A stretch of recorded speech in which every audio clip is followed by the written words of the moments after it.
The United Nations has raised alarm over the unprecedented food crisis in southern Africa. 45 million people face severe shortages, according to the World Food Programme.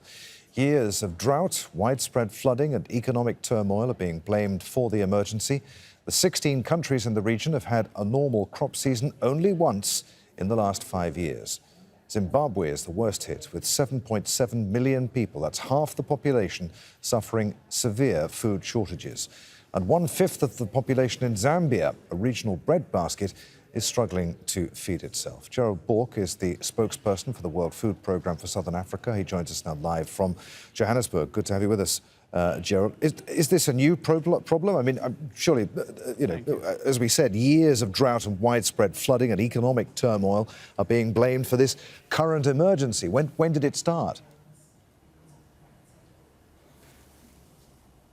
Well, it's an annual problem. Every year between harvests, and there is basically a single harvest in a given year. The harvest typically comes in April, May, and as stocks from the previous harvest run down, people get hungrier. So we are now at the peak of the lean season, but the numbers are unprecedented.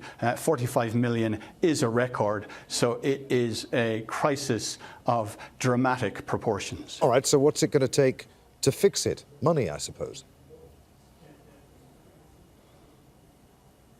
Absolutely. The World Food Programme's operation that runs until the next harvest in April, May, costs $500 million.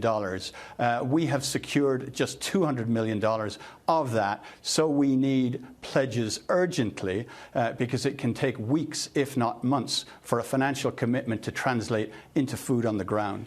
Because so much of Africa has been so hard hit by drought and flooding this year, we have to procure very far afield.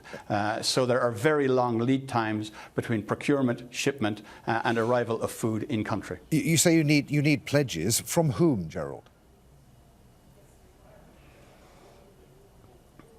Well, governments, business, individuals even, but typically much of the money that WFP collects for crises like these come from national governments.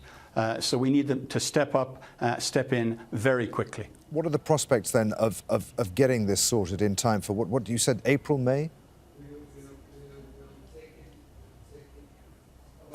Absolutely. Time is running out. As I say, because it can take weeks, if not months, to procure and ship the food, we really do need those commitments very urgently. People are struggling. They are destitute. Families are down to one meal a day, if even that. They're taking their children out of school. They're selling off what little they have by way of precious belongings. They're borrowing money and going into debt. So it's a crisis of many dimensions, and it is getting worse. I should also say that you mentioned the fact that the region has had one normal rainy season in the last 5 years. The weather forecasts are telling us that in the run-up to the next harvest, it is going to continue to be exceptionally hot, exceptionally dry, so the prospects are for yet another poor harvest in southern Africa this year. Gerald, good to talk to you. Many thanks indeed for being with us. Gerald Bourke there, the spokesman for the World Food Programme for Southern Africa.